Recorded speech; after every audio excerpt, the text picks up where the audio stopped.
നമസ്കാരം സുഹൃത്തുക്കളെ, ഇത് മുക്കുറ്റിയാണ്. നിങ്ങളെ ചിലർക്കെങ്കിലും പരിചയം ഉണ്ടാവും ഈ ചെടിയെക്കുറിച്ച്. നമ്മൾ ഒരു പാട്ടിൽ കേട്ടിട്ടുണ്ടാവും.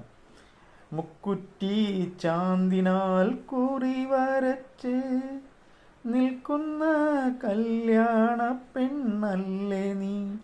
അപ്പോൾ ആ മുക്കുറ്റിക്ക് എന്തൊക്കെ ഗുണങ്ങളുണ്ട് എന്നുള്ളത് ആ പാട്ട് എഴുതിയ ആൾക്ക് കൃത്യമായിട്ട് അറിയാം. ഇതൊരു വിശേഷപ്പെട്ട മുക്കുറ്റി കൂടിയാണ്. നമ്മൾ ചരിച്ച് നോക്കാം. ഇത് വെള്ളയല്ല, ചുവന്ന മുക്കുറ്റിയാണ്. ഇത് അപൂർവമായിട്ട് കണ്ടുവരുന്ന ഒരു സംഭവമാണിത്. ചില സ്ഥലങ്ങളിൽ ധാരാളമായിട്ട് കാണുന്നുമുണ്ട്. അപ്പോൾ ഈ മുക്കുറ്റി കൊണ്ടാണ് ഇന്നത്തെ കർക്കിടക കഞ്ഞിക്കുള്ള ചമ്മന്തി അരയ്ക്കുന്നത്. എന്താണ് ചമ്മന്തി അരയ്ക്കുന്നത്? ഈ മുക്കുറ്റിക്ക് ഒരുപാട് സവിശേഷതകളുണ്ട്, അത് പിന്നീട് പറഞ്ഞുതരാം. ഇത് കാവത്തിൻ്റെ ഇലയാണ്. കണ്ടാൽ ഏകദേശം വെറ്റില പോലെ ഇരിക്കും. അപ്പോൾ ഈ കാവത്തിൻ്റെ ഇല ഇന്ന് നമ്മൾ കർക്കിടക കഞ്ഞിയിൽ അരച്ച് ചേർക്കുകയാണ്. അപ്പോൾ അതിന് എന്താണ് ഗുണമെന്ന് നോക്കാം. ഈ കാവത്ത് നമ്മൾ എല്ലാവരും പരിചയം ഉണ്ടാവും. ചില നാട്ടിൽ കാവത്ത് എന്ന് പറയും, ചിലർ കാച്ചിൽ എന്ന് പറയും. അങ്ങനെ പല നാട്ടിൽ പല പേരുകളിലും അറിയപ്പെടുന്ന ഒരു അത്ഭുത സസ്യം, അല്ലെങ്കിൽ ഇതിൻ്റെ കിഴങ്ങെന്ന് പറയുന്നത് നമ്മൾ സാധാരണ ഉപയോഗിക്കുന്നുണ്ട്. പക്ഷേ എന്തിനാണ് ഈ കിഴങ്ങ് ഉപയോഗിക്കുന്നത് എന്നുള്ളത് പലർക്കും അറിയില്ല. അപ്പോൾ ഈ കാവത്തിൻ്റെ ഏറ്റവും വലിയ പ്രത്യേകത എന്ന് പറയുന്നത് മനുഷ്യ ശരീരത്തിൽ ഏറ്റവും നന്നായിട്ട് ഹീമോഗ്ലോബിൻ ഉൽപ്പാദിപ്പിക്കാൻ കഴിയുന്ന തരത്തിൽ നമ്മളുടെ ശരീരത്തിനെ ഉത്തേജിപ്പിക്കാൻ കഴിവുള്ള ഒരു വസ്തുവാണ് ഈ കാവത്ത് എന്ന് പറയുന്നത്, അല്ലെങ്കിൽ ഉത്തേജിപ്പിക്കാൻ കഴിയുന്ന ഒരു ആഹാര പദാർത്ഥമാണ് ഈ കാവത്ത് എന്ന് പറയുന്നത്.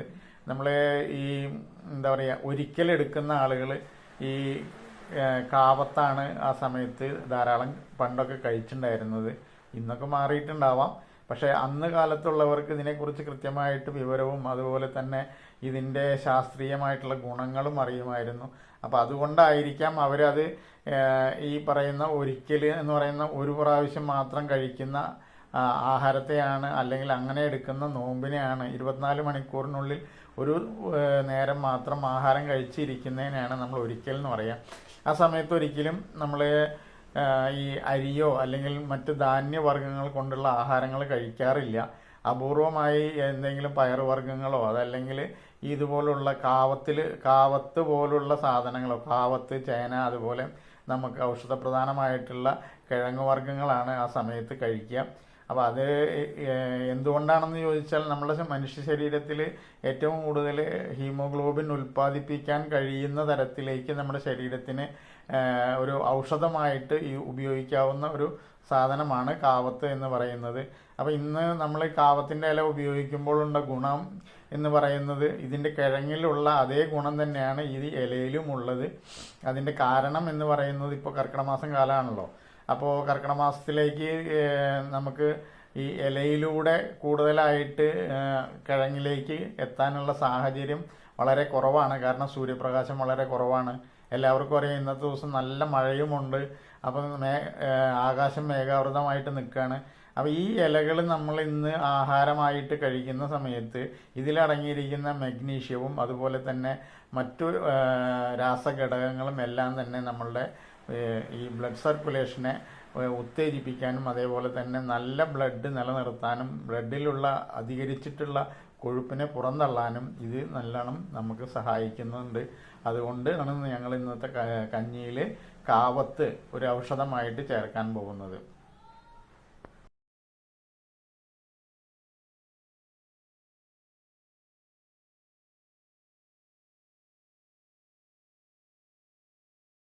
അങ്ങനെ നമ്മുടെ കഞ്ഞി വെന്ത് പാകമായിട്ട് എത്തിയിട്ടുണ്ട്. അപ്പോൾ ആ കഞ്ഞിയിലേക്ക് ഇനി നമ്മളുടെ കാച്ചിൽ അഥവാ കാവത്തിൻ്റെ ഇല അരച്ച് പിഴിഞ്ഞത് ഒഴിക്കുകയാണ് വേണ്ടത്. അങ്ങനെ നമ്മുടെ കഞ്ഞി തയ്യാറായിട്ട് എത്തിയിട്ടുണ്ട്. ഇനി ഇതിനകത്തേക്ക് നമ്മൾ കാച്ചിലിൻ്റെ ഇല അഥവാ കാവത്തിൻ്റെ ഇല അരച്ച് പിഴിഞ്ഞത് ഒഴിക്കുകയാണ് വേണ്ടത്. അതും ഇവിടെ എത്തിയിട്ടുണ്ട്. കാച്ചിലിൻ്റെ ഇല അരച്ചിട്ട് പിഴിഞ്ഞെടുത്ത് കൊണ്ടുവന്നിട്ടുണ്ട്. അതാണ് ഈ കാണുന്നത്. ഇതിനെ നമ്മൾ അല്പാൽപമായിട്ടിങ്ങനെ ഒഴിച്ചു കൊടുത്ത് അത് ഇളക്കിയെടുക്കുക.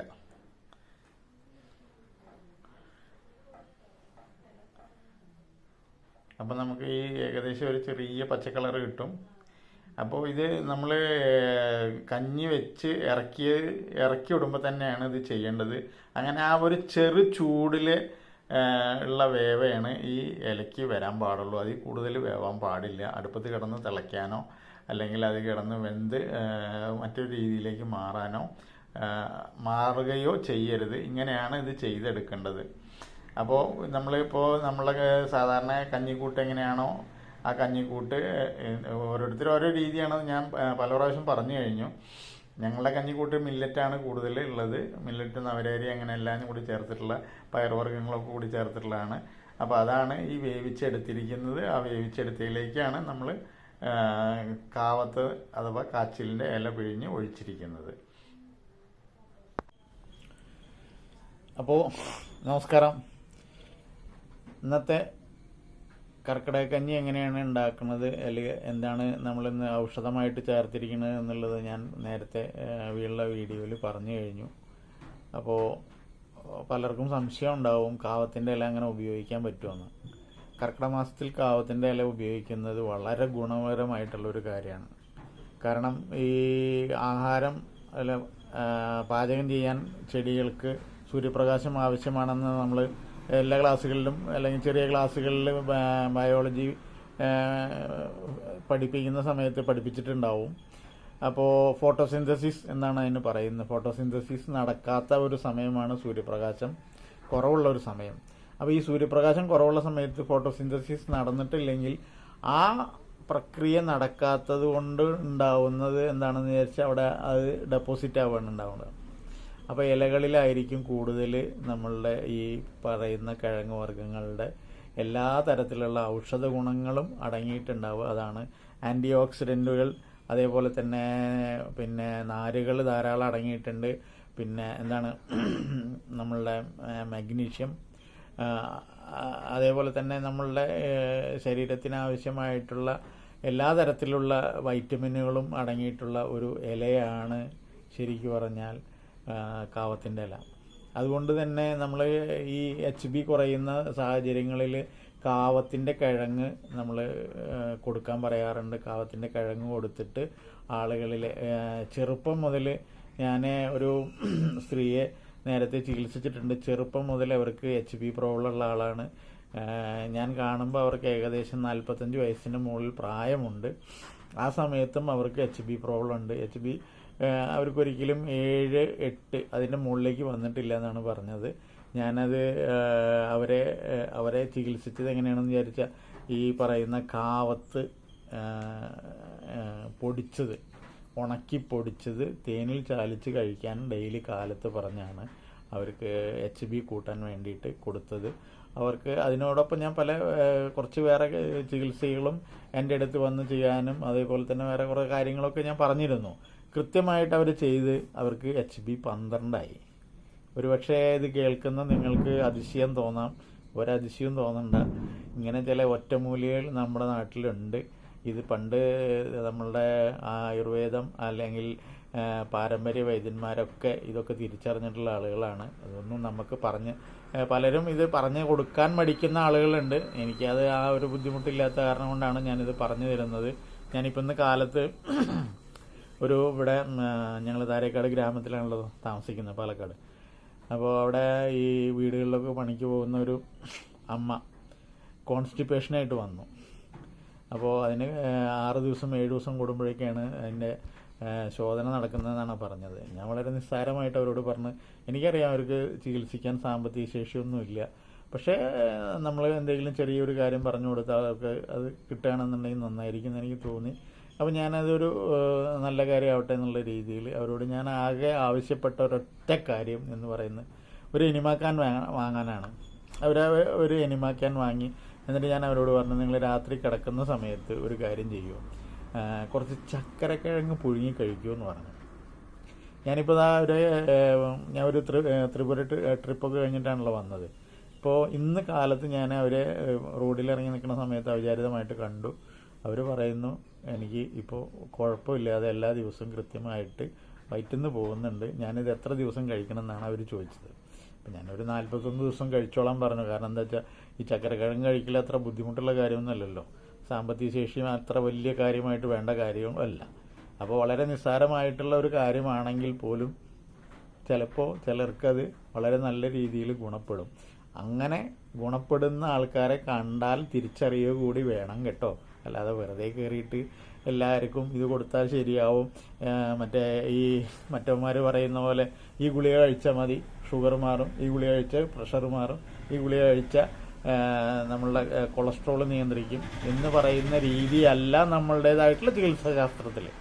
ഓരോരുത്തർക്കും എന്ത് വേണം എന്ന് തിരിച്ചറിഞ്ഞിട്ട് വേണം ചെയ്യാൻ. അപ്പം ഇന്നത്തെ ഈ കർക്കിടക കഞ്ഞി എങ്ങനെയാണ് ഉണ്ടാക്കുന്നതെന്നും അതിൻ്റെ കാര്യങ്ങൾ എന്തൊക്കെയാണെന്ന് പറഞ്ഞാൽ അതിൽ മുക്കുറ്റി ചേർത്തിട്ടുണ്ട്. നമ്മളെന്തിനാണ് മുക്കുറ്റി ചേർക്കുന്നതെന്ന് വിചാരിച്ചു കഴിഞ്ഞാൽ മുക്കുറ്റി മുറികൂട്ടി എന്നൊക്കെ പറയുന്ന രീതിയിൽ മുറിവ് ധാരാളം രക്തസ്രാവം ഉണ്ടാകുന്ന സമയത്ത് അത് നിൽക്കാനും അതേപോലെ തന്നെ മുറിവുകൾ ഉണങ്ങാനും മുക്കുറ്റി അരച്ച് നമ്മൾ അരച്ചിട്ട് ഇടാറുണ്ട്. മുക്കുറ്റി ചാന്തിനാൽ കുറി വരച്ച് എന്ന് പറഞ്ഞൊരു പാട്ട് ഞാൻ ഇതിൽ പാടിയിട്ടുണ്ടെന്ന് പറഞ്ഞാൽ എനിക്കറിയാവുന്ന രീതിയിൽ സംഗീത അത്രയൊക്കെ ഉള്ളൂ നമ്മുടെ കയ്യിൽ. അപ്പോൾ അങ്ങനെ അന്ന് കവി ഇത് തിരിച്ചറിഞ്ഞു എങ്കിൽ കവിക്ക് എവിടുന്നോ ഈ നോളജ് കിട്ടിയിട്ടുണ്ട് എന്നല്ലേ. ചാന്ത്, മുക്കുറ്റി ചാന്തിനാൽ കുറി വരച്ച്, മുക്കുറ്റി ചാന്ത് പോലെ അരച്ച് കുറിയിട്ടാൽ അത് ഗുണമാണ് എന്ന് തിരിച്ചറിഞ്ഞിരിക്കുന്നു. അപ്പോൾ അത് നമ്മൾ കഴിച്ചാലും ഗുണം തന്നെയല്ലേ. അപ്പോൾ അതാണ് അതുകൊണ്ട് പറഞ്ഞത്. പിന്നെ മുക്കുറ്റിയുടെ ഗുണങ്ങൾ നമ്മൾ ഗൂഗിളിലൊക്കെ അടിച്ച് നോക്കിയിട്ടുണ്ടെങ്കിൽ ഷുഗർ കുറയ്ക്കും, പ്രഷർ കുറയ്ക്കും, അങ്ങനെ കുറേ ഗുണങ്ങൾ പറയുന്നുണ്ട് ഇതിനകത്ത്. ഞാൻ പറയുന്ന ഒരേ ഒരു കാര്യം, മുക്കുറ്റി നമ്മളുടെ ശരീരത്തിൽ അകത്തേക്ക് ചെന്ന് കഴിഞ്ഞാൽ അത് നല്ല രീതിയിലുള്ള ഡൈജഷൻ, ദഹന പ്രക്രിയ ഊർജിതമാക്കുകയും അത് സുഗമമായിട്ടുള്ള ദഹനത്തിന് സഹായിക്കുകയും ചെയ്യും. അതുകൊണ്ട് തന്നെ നമ്മളുടെ ശരീരത്തിൻ്റെ പ്രവർത്തനങ്ങളെല്ലാം ഉത്തേജിക്കപ്പെടുകയും ചെയ്യും. അങ്ങനെയാണ് ശരീരത്തിൽ ഏത് രോഗമുണ്ടാവുന്ന ശരീരമാണെങ്കിലും അവർക്കത് ഗുണത്തിൽപ്പെടുന്നത്. എന്നാൽ ഇത് എല്ലാവർക്കും ഗുണത്തിൽപ്പെടുമോ ചോദിച്ചു കഴിഞ്ഞിട്ടുണ്ടെങ്കിൽ ഇത് വിശ്വസിച്ച് ചെയ്യുന്ന എല്ലാവർക്കും ഗുണത്തിൽപ്പെടും എന്നുള്ളത് തന്നെയാണ് എനിക്ക് പറയാനുള്ളത്. ഓക്കെ, വീണ്ടും കാണാം. നന്ദി.